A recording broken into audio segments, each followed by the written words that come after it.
Hello and welcome to the Stretford Paddock podcast. Stretford Paddock podcast. My name is Joe. That's Stephen House. How are you doing, Steve? All right, you? Yeah, I'm doing very well. Are you enjoying the Euros? Yeah. Oh, yeah? Do you know what I nearly did last night? Go on. I'm on a bit of a kick at the moment. Me and my whooper are at 1. That's not your bumhole, No, is it's this. People have asked, what is this?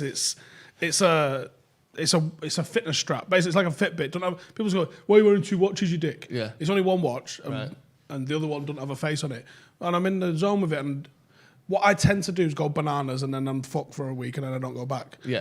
So what I've been doing is just going up to my strain on the whoop. And we have a sports scientist at the football club, and I messaged him yesterday because it was saying... We've all got a sports scientist, mate. Don't I was worry like, about it said 16 I needed to get to. What's that mean, though? Because So I you don't have really know. up to 21 is the score. You can't get 21. People have basically gone to war and not got So 21. 21 is like ultra-marathon, but No. even that doesn't do it. It's like 20 and a half Right, if you okay. do an ultramarathon. 21 is meant to be the theoretical max. No one's ever got it. I think people have got 20.7. And it's like graded like earthquakes. So going from... Okay. Basically, I've never seen it below 4. Basically, you wake up, you have a look, then you breathe, and it's on 4. Right. So then it's kind of graded. It takes a time to get to 5, and then it's harder to get to 6, and harder to get to 7. I've been working out under about 12. After doing like a full day of work, it kind of gets to 12 after a workout, right? It said yesterday, do 16 today because you had a really good sleep and all the rest of it yesterday. And I was like, 16. So I messaged thinking, I was like, do you reckon I should do 16? Because I'm trying to like coast almost, like trying to just get into the routine rather than kill myself because that's usually what I do. Yeah. And he went, nah, fuck it. So I said, all right, fuck it. So I got Chinese and ate a full Ben and Jerry's instead. Oh. And what watched- did that get you? 4, 3, 1? No Just strain 0, on that. Dead. Dead easy. Dead. And I was watching Ukraine, Yarmolenko's goal, by the way. Great game, that. Okay, now. Well, let's talk a little bit about the Euros, and we'll go on to some of the transfers and whether this transfer window can see us win the title next season, because that's what this is all about, isn't it? We've gone from 3rd, we've gone to 2nd. The only progression now in terms of the league is winning it. Not true. Okay, but I mean, numerically anyway. We'll come back to that. I mean, in hard black Yes, and white that's what I reality, mean. yes, it is. But no, you could mount a like if we lost on goal difference next year. Yeah. I don't think people will be like, well, we came 2nd last year. No, of course that's progress. I mean, people will still say it though. Yeah, but let's talk about the Euros first, and we'll come back to that, because it has been good. So for, I'm sure a lot of English fans are watching, a lot of non-English fans are watching, but of course we're English, we're in England. England won yesterday, beat Croatia. I mean, you haven't got an English passport. I haven't got an English passport, no, but I've lived here all my life, so that's got to count for something. Sort of a bit of a twin win, if you'll excuse the term, yesterday, because obviously you win the first game, but also the World Cup still stings a little bit, the Croatia game, so that was good. But on the other side of it, the kind of, from a United perspective, hasn't really been the best Euros yet. So no United player started for England, not one. The lad who we're linked with, Jadon Sancho, who looks like he's probably going to sign for United at some point this summer, wasn't even in the squad. And I'm not seeing an explanation. No explanation for that. Rashford's playing, but he's playing injured, came on as a sub. Maguire's out injured, will probably miss the Scotland game, may not play at all this tournament. Dean Henderson, not Jordan Henderson, forget about him. Dean Henderson sat out again training today, apparently, and that's the 2nd time this week he's sat out training, so he's not fully fit. Luke Shaw's damaged some tendons in his wrist, which may have happened before the tournament, but is keeping him from playing. Scott McTominay just lost today. It's like, it's not really been a great start for United these Euros, hasn't it? Or United players. Nope. Do all these You've injuries also got, worry you? are Portugal playing today or tomorrow? It's tomorrow, I believe. Tomorrow. So Bruno Fernandes, I think I saw this stat before. He's played 81 games, is it, or 83 games in the last 12 months. That's upsetting. That's a game every It's 4 like days. you've played more than anybody else. Yeah, in the world or in Europe, certainly. In the top divisions, yeah. I'm sure there's a Sunday league player that's played Saturday, Sunday every week, but you don't count, mate. No. So, like, Rashford being injured, obviously, he's been injured for a while. Maguire being injured, Henderson being injured, Shaw being injured. Do you put that down to loads of games and no rest, and we went far in Europe last season and in this season, and no pre-season, and United had the most truncated, overtaxing Christmas period. We went quite far in all the competitions. Yeah, it's mental. Yeah. I was saying I didn't want Rashford to go. I think he's going to dip for a couple of months on the back end of this to get himself sorted, but... I'm a United fan. I'd rather he dipped on England, who aren't going to do fuck all anyway, and actually do something with United. And be fit for a World Cup, because World Cups are better than Euros. World Cups are a bit better than Euros. I mean, I still like to win the Euros. But it's a bit worrying, isn't it? And I mean, the fact that he is going to drop out afterwards, and obviously, that's been rumoured anyway, that getting some sort of surgery after he's done. But then, like I said, that's just going to interrupt the start of the Premier League season instead, isn't it? Which obviously he's making his priorities based on, I guess, like legacy and international fame and that sort of thing, which I do kind of get. But it's a bit worrying that, especially someone like Maguire, who just doesn't get injured, is now... there was talk on the day before the Europa League final that we'll see how he goes in training tomorrow. That was a month ago, and he's still nowhere near playing. Was that a month ago? Well, it was 2 weeks. A few weeks anyway, yeah. 2 or 3 weeks. Was it 26th? Yeah, so 3 weeks. It's like 14th. Yeah, 3 weeks ago. So that was, 3 weeks ago, and he's still not playing. So we were going to jab him up to imagine, a foot, wasn't we? If we were 4-0 up, he'd have come on for 4 minutes at the end, I bet you he would have. Can you play with crutches? Yeah, I think you're allowed right. I'm sure against it. It's a bit worrying though, isn't it, going into next season? Because, like we said, in terms of some people's way of looking at last season is, well, the only progress we can possibly achieve now is winning the title. And sack him if he don't. And sack him if he doesn't. Finally, before we go back to that, Sancho, what the fuck's going on there? And does it worry you as a United fan? What, that he didn't play? Yeah, and that he's... I don't know, occasionally he gets dropped and he gets left. It's happened with Dortmund a couple of times. It's happened with England. There's been... I low-key think he's a wild one, right? Yeah. I believe he's a wild one. Yeah. And I like that. Because too many fucking Michael Owens and James Milners in this world, isn't there? Sometimes you need a bit of flavour. Yeah, that's What's true. your favourite crisp? The ones that are absolutely twatted with all that like flavour salt. Yeah. Not the fucking beige ones at the top of the bag. No. The fucking dirty ones at the bottom with a bit of flavour on them. So I don't mind that he's a bit wild. I actually like that he's a bit fucking wild. Yeah. And if he occasionally needs dropping because he's fucking gone off the rails, some of our best players have been fucking loopy. Yeah. Roy Keane, mental. Eric Cantona, mental. George Best, fucking mental. Right? Something right. It's been a bit weird though, when it's Sancho in England. Is like it's not ever really properly come together, has it? When you consider just how many goals and assists he's got for Dortmund over the last 3 years. Southgate's a fucking weapon. Do you think that's what it is? Yeah. We've got pretty good wingers. Rashford, Sterling, Yeah, Grealish, we Foden. do. But like, Foden's had a good end to the season. Yeah. Sancho's had 3 good years. Yeah. Like, Not the same, is it? and I don't think he's been overplayed like you can definitely throw at the likes of Marcus and stuff like that. So, I don't know, it's bizarre, me. I think it's bizarre. Interesting. Right, let's move on then. Let's talk about some of United's transfers then, because we were talking a bit before about the progress and finishing second, finishing third, finishing second in that order, sorry. And then what has to come next for people to be like, this was progress, is winning the league. We have since been linked, these are the big boys we've been linked with mostly. Sancho, who we've mentioned, 90 million. Varane, around 60. Trippier, 15 to 18. Ruben Neves has come in the conversation over the last week or so, 40 million or so. Sal Niguez to a certain extent. Declan Rice, Tielemans, Harry Kane and Grealish are sort of the main ones we've been linked with. Do you think... Well, 2 questions. First of all, which 3 of that list would you go for that you think would make United sort of take the biggest leap? And secondly... Did you mention Varane in that? Yeah, Varane's in there. Secondly, do you think any 3 of those can win United the league next season? Probably not on their own, no, because I think what United need is... And do you know what's mad? Is like... I saw a link over the weekend with Donny van der Beek to Arsenal. Fucking relax, lads. Yeah. Like, he didn't play a lot this year. I don't think he was one that was overplayed. But you've seen a few players, Liverpool especially, that took a long time to embed some of their players, and then the second season actually they played quite a lot. Even Cancelo was a ghost for City in that first year. So why don't we get the same sort of patience with a player? I wouldn't be shocked to see Donny van der Beek have a belting season next year. He's coming in it fresh. Yeah. He should know the system. He should know the club. He should know everything a little bit better. And I think he could have an impact. My worry is, if you're picking a best 11, and rarely do you ever get to pick your best 11 just whenever you want, I'm not sure Donny van der Beek's still in that best 11. I think that, right now people are going, what, over Scott McTominay and Fred? You've got a point.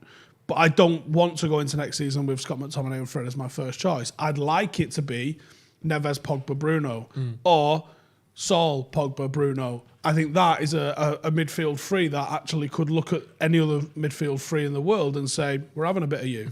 And then I think if you had Rashford, Cavani, Sancho as your first choice forward three, with Greenwood backing up Cavani, and you've got James backing up let's say, Marcus on the left, and you've got Ahmad backing up Sancho on the right. Martial in there as well. I think he's going to get moved on. Yeah. Yeah. I think this loan to Real Madrid doesn't come out on nothing. Well, there's talk of him being swapped. We'll come back to this then. There's talk of him being swapped with Varane, isn't there? But that, to me, the forward line, is it good? Yeah, it's good. Can I put that against any forward line in the world?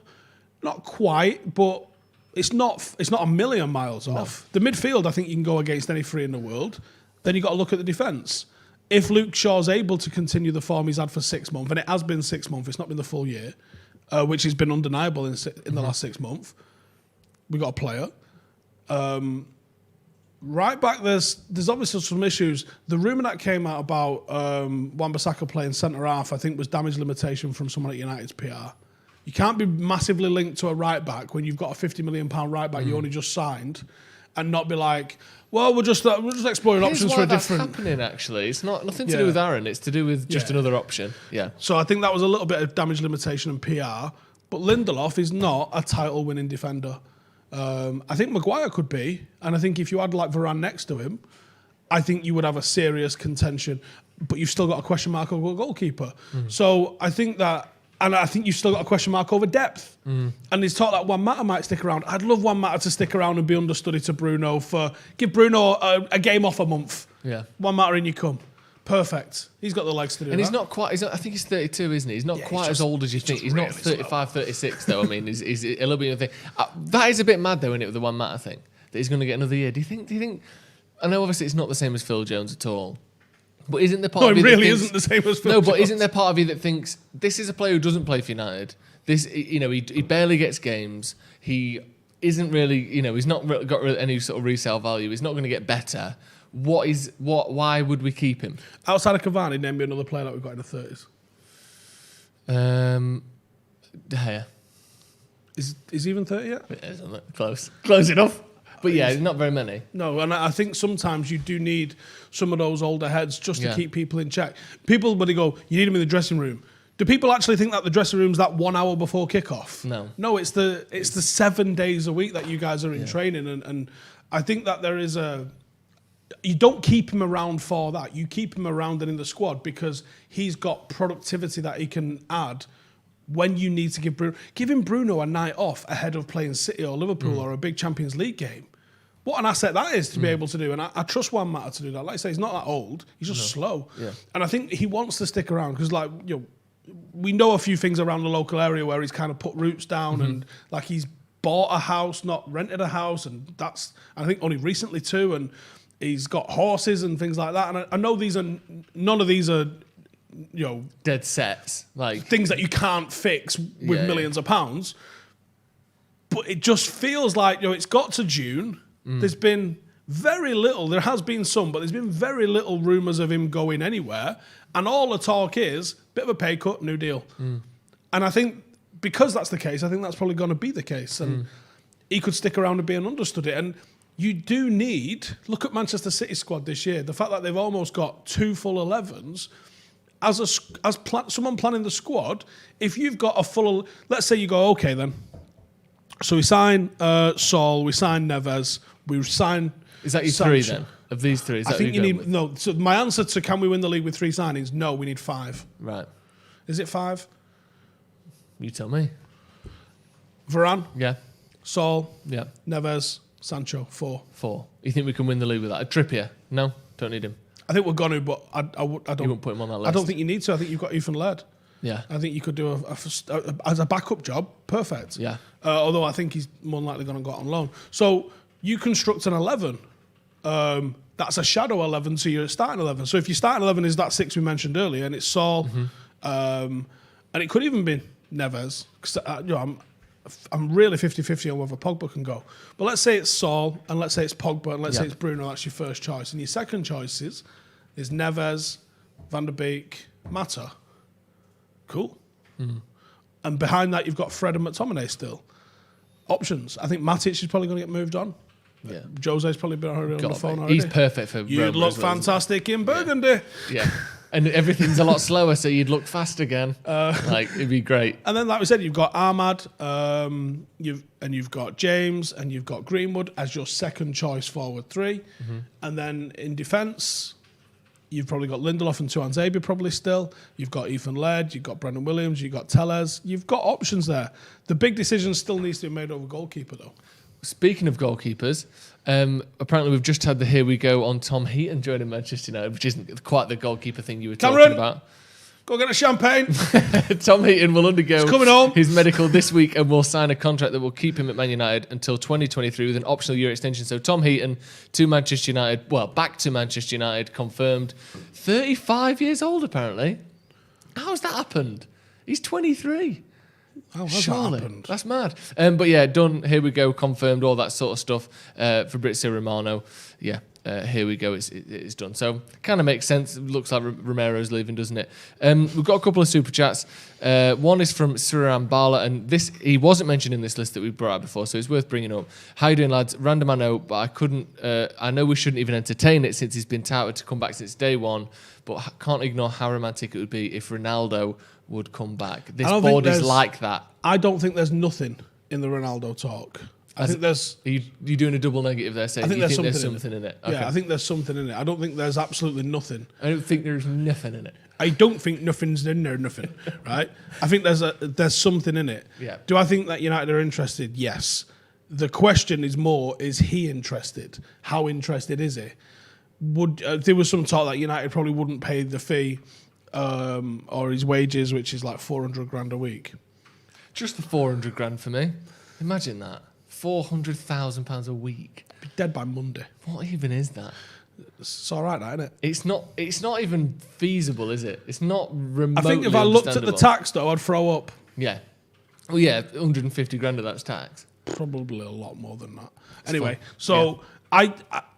I actually think that it's not the craziest idea to bring him back. But there's major... Like, you've just re-signed Cavani. There's your experienced, older striker with great movement in the box. Ronaldo generally fits that sort of mould now. He's not going to come play right wing for us. He would be a 9. Yeah. A good in the air 9, like you've kind of got with Cavani. So it would almost be nonsensical to have him and Cavani, but I'd still probably do it. Just like you said, it's romantic, and the guy's a winner. He makes chances out of nothing, no matter his age, no matter where he is. And he just scores fuckloads of goals as well. Yeah. He still scored 30 league goals. Yeah, he's sensational still, and I don't think that's going to change in 12 months. I think unless he gets some huge injury. His decline's going to be slow because his biological age is still in his 20s. He's got 10 years left. Imagine you're still playing it for like in a title challenging team in the top 5 leagues in his early 40s. Well, he could go to MLS and play till he was 60. Well, yeah, but that's MLS, isn't it? I don't think he would do that, because I think he's so focused on like records and numbers and appearance that I don't think he I also could see think there's himself legal going to reasons MLS. why he's not going back to America anytime soon as well. Well, let's not talk about that. Anand Makashi has said, selling Pogba wouldn't be the worst idea, provided we reinvest that money well. Liverpool sold Coutinho and bought Fabinho and Alisson, got to buy well. So a big gift, you've said we need 4 players to really push, and actually have a good chance of winning the league next season. That doesn't include selling anyone or any of our big names. No, but if you got Neves and Saul, and Pogba was sold, and you paid for him or paid for them out of him, I think you're halfway there. Yeah. You've got to invest money then in to get Varane possibly, or it doesn't even necessarily need to be Varane, but you've got to get someone that walks into the club with that sort of confidence at centre half, because it matters. Yeah. And I think you've got to get Sancho. Sancho's probably going to be the dearest player we sign. Looking at about 80 to 85 million, that, isn't it? Did you see this story the other day, by the way, that it was funny enough because the story was coming from basically Dortmund mouthpiece type journalism, saying a reported bid came in for £63 million for Jadon Sancho, 17 million short of Dortmund's understanding. That is according to the BBC and British news that has been leaked by Man United. Dortmund never received that bid. But that's according to Dortmund's mouthpiece news. So it's all the politics of that transfer are firmly ongoing at the minute, which suggests to me stuff is definitely happening there. At the start of the window, I want to come back to on this because we haven't been on a podcast for a while. At the start of the window, me, you and Jay did a podcast downstairs and you said, we ain't buying anyone. Put your Sancho money away, peel his number, peel his name off the back of your shirt, we're not getting anyone. You seem to have changed your mind on that. Why do you think that's changed if it has? Or do you think it was always just a case of it's going to happen later on and it didn't seem like we were going to sign anyone before? Because did I say no one? Well, you seem to think we wouldn't make any big signings. I think I've always thought Sancho was the one possible. doable one, yeah. Right. But I don't think it'd be him and anyone else. Okay. Signing him and Varane being dreamland, I don't think it's going to happen. Or like Haaland. We're not signing Haaland, we're not signing Kane. If that was the question, I'd have been, we're not fucking doing that. Okay. Absolutely. But Sancho's always felt doable. Yeah. United just have to turn up with the money that Dortmund wanted. Yeah. And it seems like we've actually done that. I mean, there was some talk over the weekend, Saturday, I think it was, in AS, talking about how we're in the final stages and we've now agreed to pay what Dortmund wanted, which is way closer than the United know the fee, they know the deadline. Yeah. Nonsense that we've had in the past. So I think that Sancho does feel like it's close, but I'll be amazed and pleasantly surprised, obviously. I mean, even from a PR point of view, if the Glazers really want to shut up a lot of the protests, the best thing that they could do is go, fucking some of that then. Yeah. Just there you go, there's 4 signings. Yeah, because a lot of the fans that, were on the cusp of, not really bothered anyway or whatever, they would be quite happily sated with a few big signings. Undoubtedly. So that if they take off sort of the bottom 30% of aggro against them, that's probably enough for them to see through the season of we can deal with the rest of it. We've took off a big chunk by signing a few players. Declan Rice is another one. Now, you watched England yesterday, and at the risk of rating a player based on one game, what do you make of him? All right. Do you think he... Right, there's 2 options here with Declan Rice, and this is my thoughts on Declan Rice. But number 1, we are falling into the opposition fan thing that people did with Carrick, which is not appreciating him because he doesn't do that much. Like, he's not scoring, he's not putting in last-ditch tackles, he's not doing any of that. But he was brilliant. But you don't appreciate that unless you watch him for 30 games a season. The other option is he's the most overrated footballer I think I've ever seen. Because every time I've watched him play, and again, you're not watching, let's do the Declan Rice show, he's just a small part of a bigger picture, he doesn't seem to do much of anything. Do you think he's just a sort of misunderstood character? Or do you think, how the fuck is this guy being rumoured at 90 million quid? Or, am I just being a bit naive and Sorry, did you just spray that like deodorant? Yeah, Cam just sprayed some Febreze on his armpits like deodorant, I think. But what are your thoughts on Declan Rice? I can't think of anything at the moment, Joe. I'm absolutely mind blown. What have I just seen? You got to use it sometimes. You got to freshen up. Sometimes you got to freshen up. I think you're right. I've not focused enough on Declan Rice to see those Carrick sort of comparisons drawn and know for sure whether they're incorrect or correct. I think he's all right.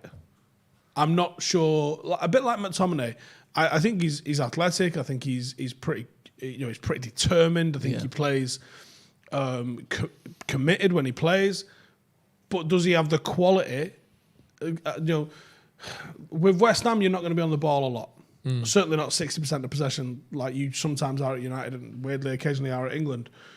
Does he have that incisive pass? Does he have that into Wayne Rooney's feet from just outside our 6-yard box? I haven't seen that in him. And I haven't seen that in McTominay. And I want someone that's got that. Neves has got that. Niguez has got that. That's where I'm trying to go with this. And also, Rice is going to cost what fucking both of them are going to cost together. It's insane that the rumours... I mean, anywhere between 60 and 90 million, depending... Well, David Moyes said 100. We want 100 million. That's not going to happen, is it? Yeah, cool. I want 100 million. I'm probably not going to get it. No.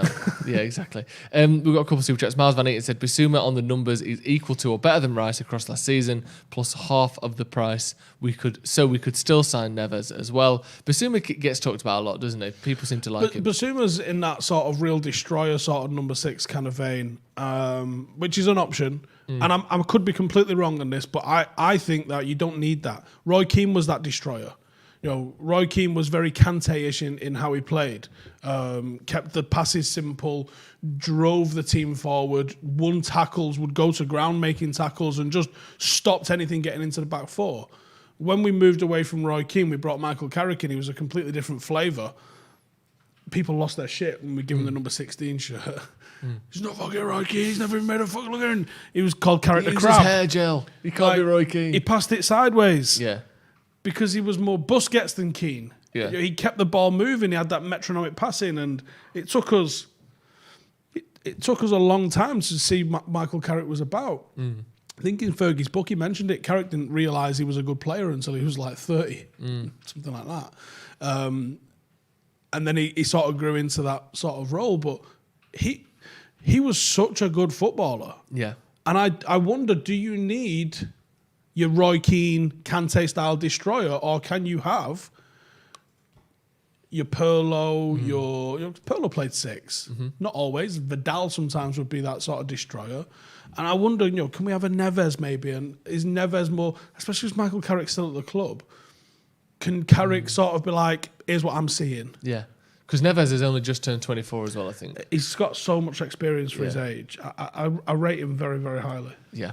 BM with a super chat says, Ronaldo wants legacy, will go to PSG to add a French title. I wouldn't say no to that, to be honest, in terms of agreeing with that. That seems like something he could do. It seems like the obvious move. Yeah. I think he's already, or George Mendes, I believe, has already moved out going to Sporting yet. Yeah. But clearly winning the league with Sporting, he's on a list.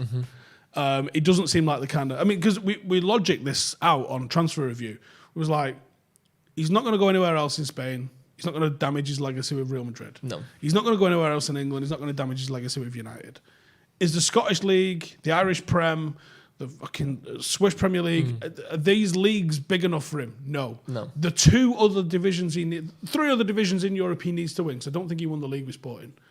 He needs to win the Liga NOS in Portugal. He needs to win the Bundesliga.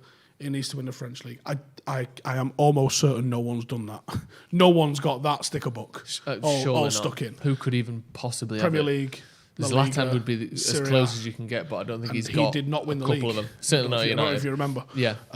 Outside of that, he might go Holland. Yeah. Could you see him playing at Ajax? He's not their sort of signing. Certainly not their sort of wage budget. But it'd be an easy win for the league. I don't see Bayern Munich signing that kind of player. It's not their move. They're very much not that sort of mode. Paris are, though. Yeah. In a big way. So it's Paris. I honestly think it's a 2-horse race, and one of them might have already done a lap. Yeah. Like, we might be in a race with PSG, but they might have already lapped us. It sounds like that. Like, imagine Mbappe, Neymar, and Ronaldo as your front 3. Yeah. That's brilliant. For them. Even Poch might win a league there. Yeah, exactly. But, maybe not. Christopher Singh says, if I become a member, can I see Steve's Gooch? No, you can't. But you can you can play against him and the rest of us in Euros Fantasy League. So we've got a members Fantasy League going at the minute. It's too early to say whether I've fucked up or not. But the early week's results are not that great. I didn't know that Cancelo was going to get COVID. So he's out for 2 weeks, and he was one of my big defensive signings. So that's the low in. I've seen that. Yeah, I was just going to come on to that, actually. Dalot's come into the Portugal team for the Euros. Also, AC Milan, are going, can we pop him on loan for another year? Just fucking pay us. What's your thoughts on Dalot at this point? Has he got a chance at United? Why are we buying Trippier if he has? Yeah. I mean, for starters, if we can get a Sol or even a Ruben Neves for about 30 million, they've come out and said they want 30 million for Trippier. I think that's just negotiation tactics. I don't think they roll over and have the belly tickled this early. I think they ask for more money, thinking they'll get like 18 to 20 rather than they're actually going to get the 30. But if we spent 30 on a backup bloody right back, when we've got Ethan Laird, who I honestly think could do anything he wants in the game, providing he can stay fit. Yeah. When you could have improved the midfield immeasurably by bringing in a Neves, that's batshit crazy. And that's my only issue with, like, if we get a Rice, that's your Christmas and birthday presents all at once. You're not getting anything else. Yep. Whereas I think if we're sensible, you can retool this squad. Can we go and find another Cavani? Is there a centre-half version of Cavani kicking around? Who would that be, though? It might have been Ramos, but I think he's re-signed, hasn't he? He's looking like it, I think, if he hasn't already. So Ramos would have been an excellent Cavani-style signing at centre-half. Yeah. That's not saying that you still have to find your own one of those that's 23, 24, 25, 26 next year, because we've still got to do that next year with a striker. I don't think Greenwood's going to be that number 9 just yet. I mean, he can do all the deadlifts he wants between now and next year. I just don't think he's going to be... You just need that time to mature and those games under your belt. The thing with Ethan Laird as well, just to mention him, is... When you look at, like, at the minute, obviously Ollie doesn't really trust Brandon for whatever reason. He just doesn't play him almost no matter what. I think we sort of see something with Baye as well, which can kind of be linked to Ethan Laird, which is even when Baye's fit, he doesn't trust him because he knows that next injury is only just around the corner. It feels like he only plays him when Lindelof is out, even though sometimes you could say Maguire and Baye are better than Lindelof and Maguire. Do you think he might feel the same with Ethan Laird, that even though he's not injured, the next injury may only be just around the corner, so why give him a contract? Why bring him back in? He didn't get injured when he was at Dons. Yeah, I know. But that's been a big problem, hasn't it? Yeah. Played a lot of football and, it might be added as well, got kicked to shit as well. I spoke to him throughout his time when he was at MK Dons, and I'm like, how are you finding it? And he goes, I feel like I'm a lot better than his level. Every team's going... He goes, I can see the managers on the sideline going, just fucking lever him. Really? And he's like, all right, it's going to be fun. And he's dancing around people. And I was like, well, you do it in the Prem. It's VAR. Penalty-tastic. Yeah. He's such an attacking fullback. People assume he can't defend, but he can defend. His defensive qualities are sensational. He's a great athlete. He's got a great attitude. He can read the game fantastic. He's got game intelligence. He had, I think he was playing with Will Grigg. No. At On fire.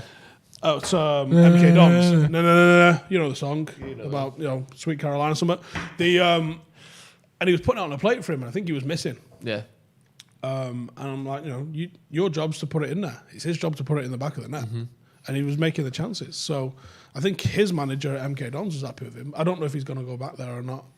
I think he probably should maybe do another loan though, do you? Just because he's, for the first time in his career, getting proper first team minutes. Do you know what? If Forest are going to do what they did last year and play Ghana, because Ghana was top of the rankings for like every metric in the Forest team, not just in the Championship, but in the Forest team, like number 1 in tackles, interceptions, passes, like yards driven with the ball and all sorts of shit. Yeah, proper loved him. If you love him, Ethan Laird's cut from the same cloth. You'll love him as well. Yeah, I wonder if he will go there, because I think League One was probably a bit below him. It looked easy for him, but it's hard. Someone needed to take a chance on him, didn't they? That was the thing with Ethan Laird. Sushrut Walvekar, thank you for joining as a academy member. Make sure you go into the Facebook as well. There's a Facebook group for that may or may not be where the Gooch picks are. Paddock members. There may be some Gooch picks in there. I don't think there is though, but try it out and see if you can find them. If you can find them, we'll post them back again. People talking about Calvin Phillips. He was good the other day against Croatia, wasn't he? Would you have him at United? He has been linked with United in the past. That's not just as a reaction to yesterday. No, he has been linked with United in the past, and I think he's got a lot to like about him. I think he's more progressive passing than McTominay. I think he was comfortable man of the match, I thought. Yeah, it's really good, wasn't he? The problem is, even buying someone from Leeds nowadays, you're going to get tickled. Yeah.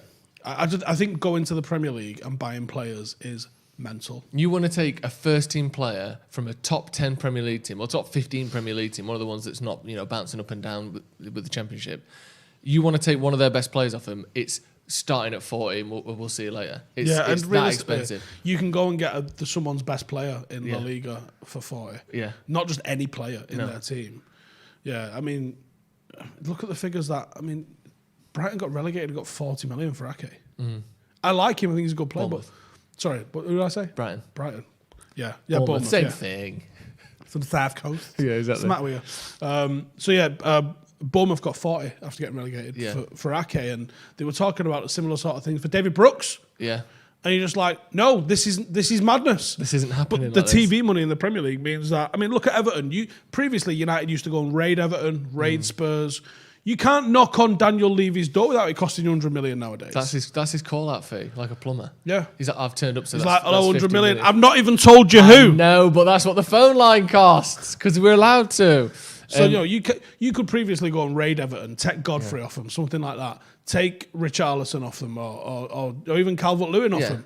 You're not getting change out of 250 million for them free. You ain't even getting a 3 for 2 offer. I know. You're just going to get absolutely fucking battered on the price. Do you remember we were going to get Leighton Baines and Fellaini for 28 million? And then we ended up paying 24 million or whatever it was for Fellaini by himself because we waited too long on his... Because we have the fucking negotiation skills of a fucking drunken pirate. Yeah. We thought we were too good for Fellaini and then we had to go back after his buyout. Yeah, go on then, gives that Fellaini. Yeah, it's going to cost you an extra 6 million. Yeah, whatever. Jack Grealish, another one who keeps getting linked with United. I think he's going to City. You do think he's going to City? Do you think... Who else do you think is going to go City? Because they've been linked with Haaland, they've been linked with Kane, they've been linked with Grealish. I know that they've got a lot of money. They ain't saying all three of them. Probably not. Right. I wouldn't say certainly not. Right, okay. Fucking hell, the guy's got more money than money. Yeah. I think Kane and Grealish, which is almost anti what Guardiola's kind of built in a way, because I don't think they are obvious fits for that system. So I can only hope, because a lot of people go, oh, if he signs them, it's fucking game over. And it might well be. I'm more projecting and hoping that it's not game over. It might be well game over. But if it isn't, I hope that it just upsets the apple cart a little bit, like Varane did when he came United. Otherwise, it's going to be rough next year. Because that is them doing, do you know you just described then about United, like going and getting Arsenal's best player or Everton's best. That is literally them doing that, isn't it? Yeah. We'll get Tottenham's best player and Villa's best player. That'd be worrying. Although, like you said, it don't always work like that, does it? And this thing of like, we bought more players, therefore we're better. United have spent, I think, the second most of anyone in the last 10 years. It doesn't necessarily mean that. We was outspent by, check this out, right? A lot of you won't know this, and a lot of you are going to go to fat lads talking absolute wibble. Manchester City, do you remember where they was when we won the treble? League division, first division? Yeah, Division 3, I think it was at the time. They outspent United in the 90s. Yeah. That's a true story. That's mental, isn't it? Newcastle outspent us. Yeah, I knew that. Liverpool did as well. Liverpool outspent us. Yeah. I think also, but I could be wrong, Tottenham outspent us. Tottenham definitely outspent us in the 80s. Liverpool outspent us in the 80s. We've been outspent. Chelsea obliterated it in the 90s. United only really started spending. I mean, even going through the... going from summer to summer, having fucking Van Nistelrooy and Varane and Rio and Rooney and Ronaldo, still got outspent. And we're still making a fucking gazillion in profit every year on the back of all that spending. Yeah, interesting, isn't it? I do just think though that it does feel as though the spending under Solskjaer has been a bit more focused and a bit more just better. Van the players we've signed Van der have been Beek and better. Pellistri aside, I thought Pellistri was a shit signing, and Van der Beek, if you use him next year, fine, but it didn't necessarily. I think to improve your first 11, you've got to improve your first 11. We didn't do that. And some of that's down, I think, to the owners, isn't it? Because that Tellez, Van der Beek, Pellistri, Diallo, they're almost a separate entity. And Cavani weren't what Ole went into that transfer window wanting. So, yeah, you kind of have to give him a bit of a break with that one, I think. Right, so just to go over it again then before we finish. You think if we sign Ruben Neves, Sal Niguez, Jadon Sancho, Rafael Varane, we can win the league next season? Yeah. But we're not going to sign him, is that your problem? Yeah. I think we've got a chance. I think maybe not both of those midfielders. I think one midfielder, a Sancho and a defender. What if it's just Trippier and Sancho? That's a bit shit, isn't it? Because it's better. It's made us better, but again, you've got one first-team player there. Yeah. We need more than that. Yeah, and if you're only... it's not even replacing anyone. It was a hole that's been there for years. It's like trying to ask for credit for... Fix that roof leak. It's been leaking since the 80s. Yeah. Well, now it's fixed. Yeah. Like when the Glazers the other day were like, we're going to... we've seen that you need some investment in the stadium. It's like, well, you're going to make the south stand bigger. Oh, you're going to redo the cladding and make it look modern. What we're going to do is we're going to get you some new lights, some slightly brighter lights. Like no one asked for lights, anyway. mate. Yeah, surely that's just a legal requirement anyway. That it's not like a big treat, is it? We've got you for Christmas. Do you know what? Trowel. This is a 100% true story, right? seatbelts were not mandatory in cars in like the 80s. And it was on Blue Peter or something like that. That seatbelts was going to become mandatory in cars one day, right? Yeah. And then my dad texts me outside. He's got a Ford Escort, obviously, because that's what everyone had in the 80s. It's the law, right? Yeah. And he's like, got your present. And I was like, sound. He goes, it's on the back seat.